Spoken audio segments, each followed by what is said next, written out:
Sunday morning at the Arlington Guitar Show, and this is before things start to speed up.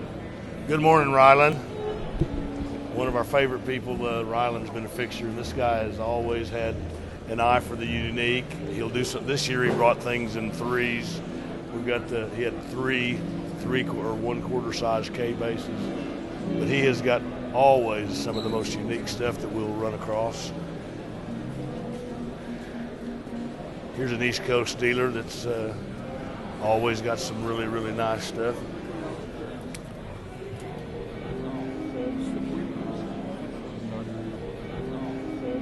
Our attendance yesterday was up about 15% from the public, and they seem to be carrying some stuff. I know Jim got at least one good piece. He's always got great stuff, and he has the best looking help in the set. We're always open to manufacturers. Hey, amigo. Good morning. How are you, Dave? But Taylor's its own success story. Probably one of the newer entries into American acoustics, but certainly they've established themselves. Probably more Taylor guitars being sold than about any acoustics in the country. I would venture to guess. I know in my backyard they're the company I have to sell against. And I traded for a used Taylor this morning, so they put good money in it, so they seem to be retaining their value. Bigsby, of course, everybody knows who Bigsby is, but we have a number of people that will introduce a lot of times a guitar line. Buddy Blaze has got the Blaze line. Buddy's has been a Dallas fixture for years and years, and these guys here, the Whitrock brothers, always next to each other. Mr. Whitrock.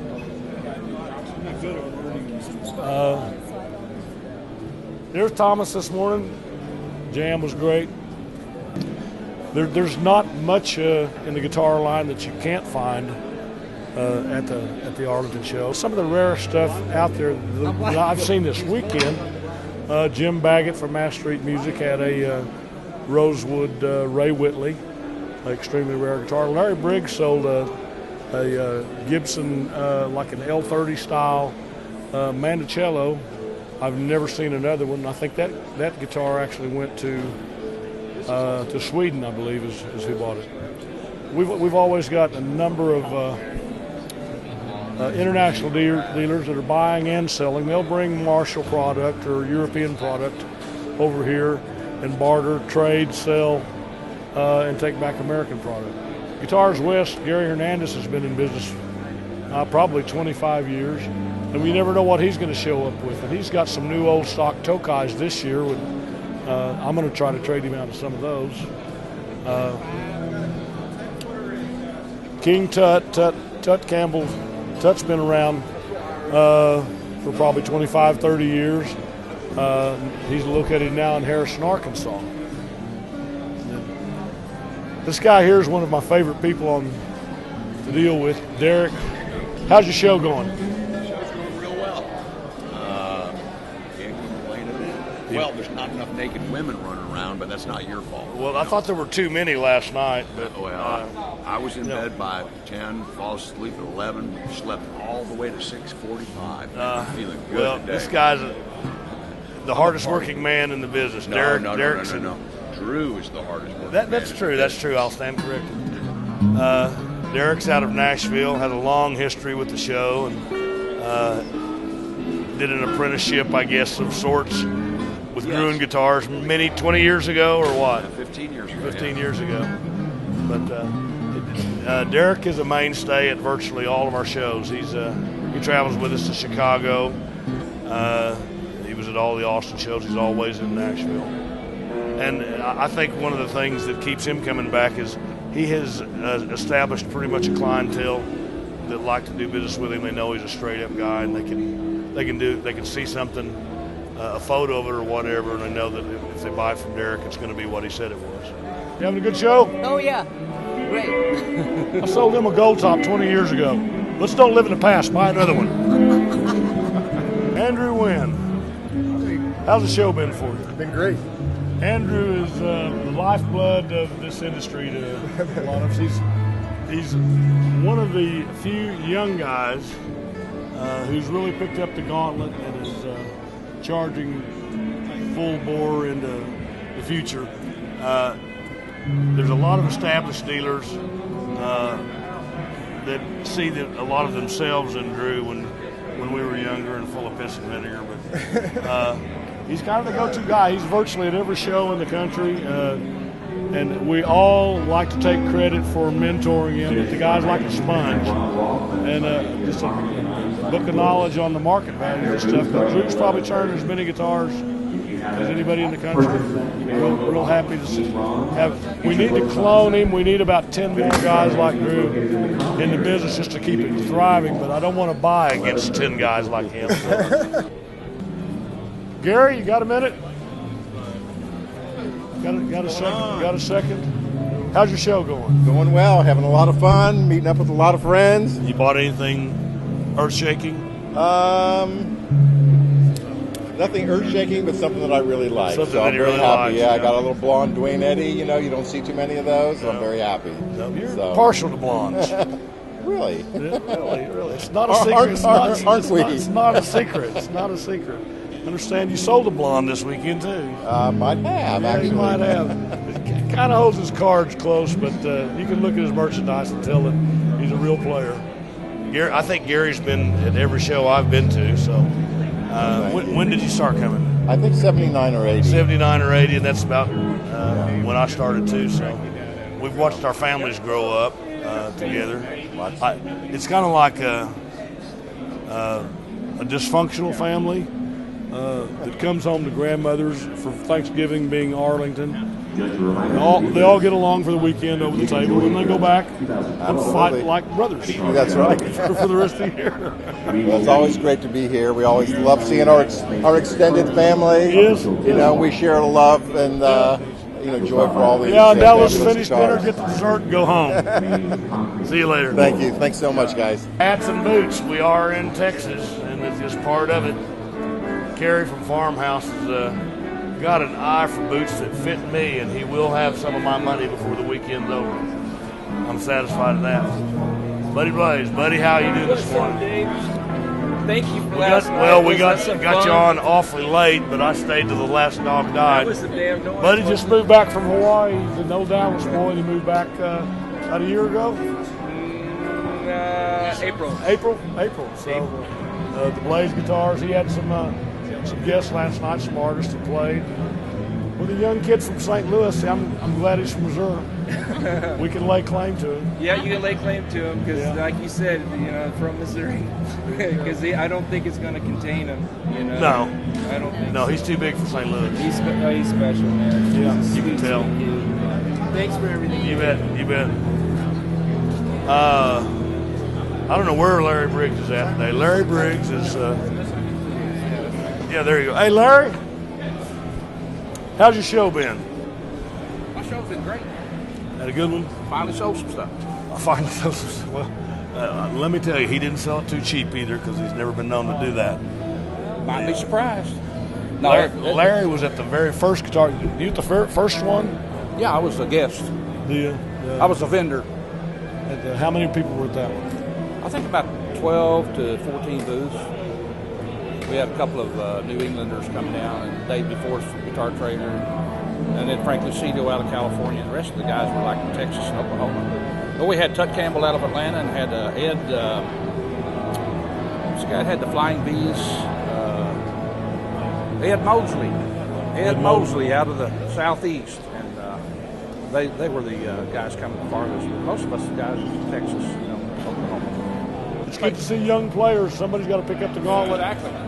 Create a desire for guitars.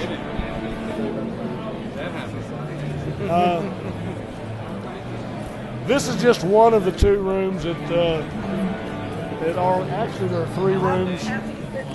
This one I think is around 60,000 feet, and the other is probably 40,000 feet. It's a little quieter over there, lower ceilings and carpet. There's a lot more. There are people that request that room because it is quieter. You can probably hear a good acoustic guitar better in that area. Another thing that happens here is we've given these guys the option of taking their same booth location. If they, before 2 o'clock today, they sign up for next year. And probably 60 to 70% of our dealers will be committed to being here next year. So Arlington has really remained kind of true to its original roots. If it's not broke, then don't try to fix it. So this is like, there's no surprises. Guys are coming back virtually, some of them to the same booth that they've had since 1986. So it's just kind of like they've been closed for a year and they're opening up shop again for the weekend. This young lady here is the go-to person at the convention center. How long have you been with the convention center? 17 years. She's been here 17 years, so she's a recent addition. But she actually, now she could have been off this weekend, but of all of the people that they rent the hall to, she likes us, so I chose to be here all weekend long. She's here by choice, not because she has to be. Always a pleasure. Absolutely. Runs a tight ship. Great facility.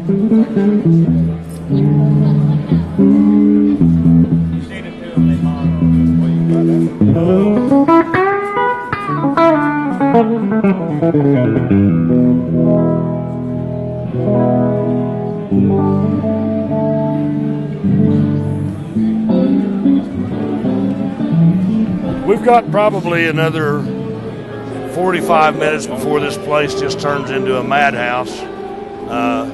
Sunday mornings it's kind of hangover time in the musician world, so it takes a little while for everybody to get their juices rolling.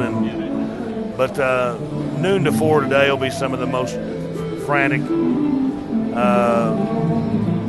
hours of the show, with guys still trying to push a deal through that they've been on since Friday, knowing that if they don't manage to get it done in the next few hours, then they're going to be dealing long distance. This is one of the favorite people here. Like I said, we're in Texas now. There are very few booths in our show, maybe 4 or 5 that are not guitar related, but Fred's been with us for 25 years, I suppose. He's a Dallas fixture and runs a sound company. And this is something else that Fred does, and I promise you he will end up, he knows what I like, and this is the used boot capital of the world, and one of the finest Dave human Crocker, beings that God ever introduced me to. He's a great guy right here. What a guy. Thank you, Dave Crocker. It's always our pleasure to have Fred here. How many years? I can't add, but I know it goes back to 86 in this location. So. That'd be 15. Yeah, something like that. I'm good at that. Yeah. Good to have you, Fred. That's why I'm losing money today. I guess I can't add. There you go. Thanks for having me, Dave. I'll be back. There you go.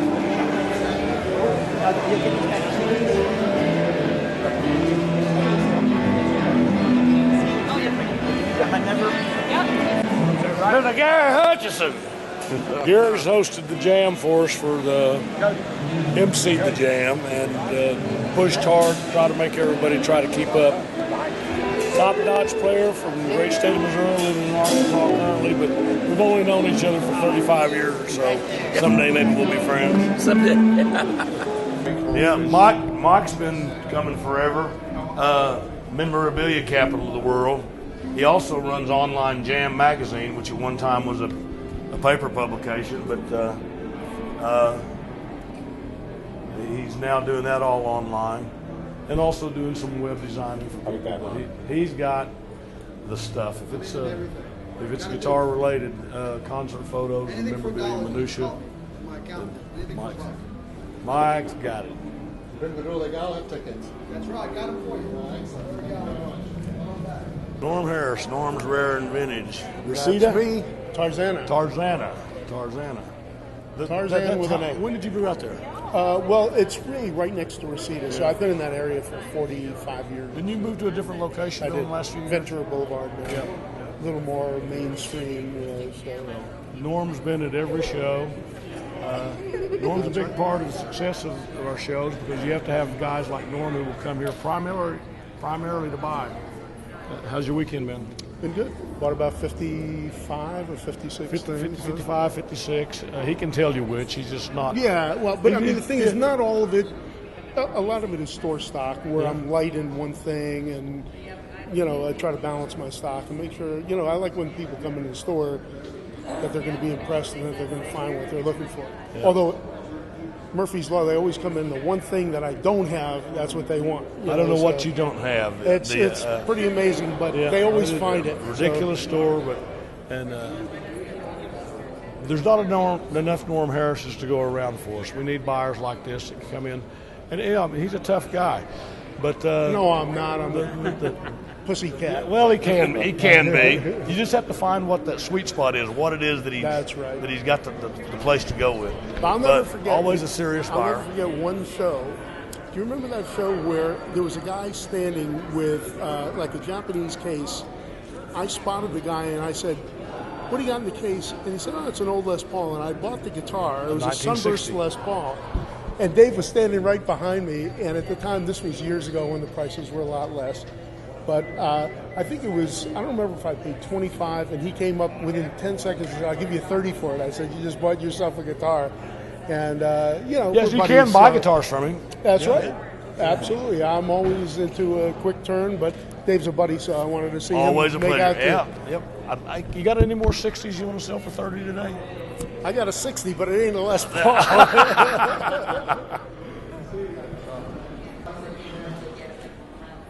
Vintage guitar actually premiered at our show a number of years ago, and they've been a huge part of the success of this business because there wasn't anywhere for anybody to advertise until they came along. This is pre-internet stuff. I think they had their 25th anniversary last year, and I can remember when they first started coming, it was a real small magazine. It was a part-time thing for Alan Greenwood, but they've certainly been major contributors to the sustenance of this industry. So this is the second room, and the way that we do things here at the Arlington show. If we look over here, this is where the public will come in today, and yesterday we brought them in a different location that was closer to the other room, and next year on day one we'll use this location. So we alternate, try to give all the dealers an equal first shot at whatever's walking in. We have another room here where the Heritage Auction people are, and what we allow them to do at our show is to display only.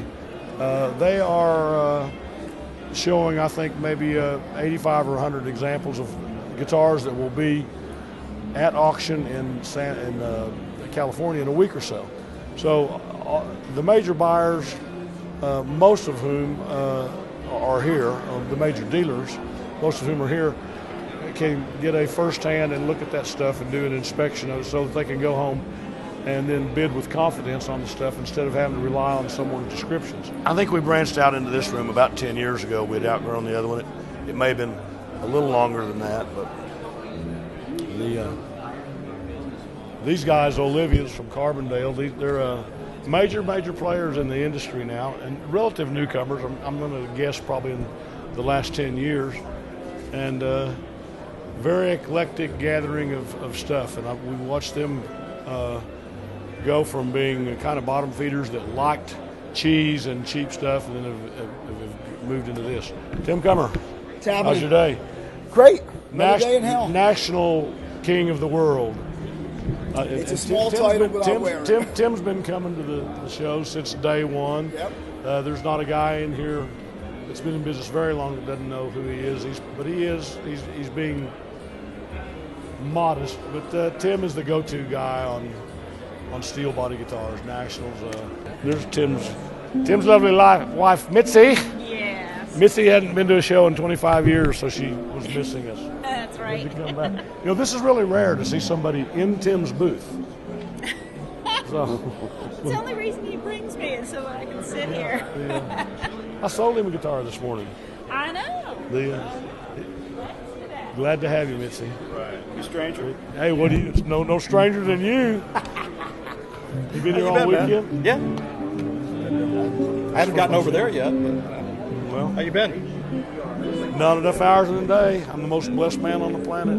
Leave it to you to get something that's rare Yeah, I had a friend that went to Africa, came back flying. I was like, going, how come I got West Nile and you go to Africa and you get nothing? You have all the rare stuff. There you go. That's what I'm talking about. That's the price we pay. Good to see you, man. Dave Newman from Illinois. This guy probably sells 60 to 70% of his stock at any given show. And it's like, I don't know where he comes up with the stuff, because he'll be at a show 3 or 4 months from now and he'll have 100 guitars there. And when he leaves, he'll have 20. So he's the guy that everybody loves to watch unload. And they'll be going through his cases and buying them before he ever gets them on stands. And Dave's family has grown up with our kids also, and they've worked a lot of the shows. That's another thing. At our shows, you will see the same staff unloading guitars, watching doors, registering guitars. Our children who have grown up in the industry, and the guys, our dealers, we've used their children as staff for a number of years too. Mr. Lurvy. Mr. Crocker. Rob partners up with some of the amigos for the show. He, Eugene Robertson, John Brinkman, and myself are the partners in the Chicago show. And Rob has, I think, the most amazing collection on our continent. How many lap steels now? Over 600. Over 600 lap steels. And that's a spot. You're up above 4,000 instruments or what? No, 3275 or something like 3275. I don't know how many anything I have, but he has 3,275 instruments and counting. You know what I counted today? What? I figured it out that we've known each other 40 years. And we still speak. I know. We played our first gig together in a bar that is now Tom Whitrock's store. That's exactly right. And it was very traumatic. I'm amazed that we've ever been photographed together since. 5 acoustic guitars. Dwayne, Yep. come on in. Dwayne Patterson. Dwayne's Redneck. They already know me. Kind of. Hey, I don't know. You know, and you know what the last thing the redneck said? What's that? Hold my beer. Watch this. Yeah. Now be careful which joke you tell. Somebody end up on YouTube. It could. Pedals. I mean, look at all the pedals. This guy's got looks like probably a few hundred of them, along with all the guitars. There's a guy over here that's recognized pretty much worldwide. Terry's a parts expert and has the same location for a number of years. How's the show been, Terry? Very wonderful. Great folks from all over the world. Dealers, collectors, great music. Yeah, you get it all. Terry's always in the same location, and probably a lot of prearranged things that he knows. He's bringing stuff to people, or they're bringing it to him. So always a pleasure, Terry. Mr. Brinkman, is John around? There he is.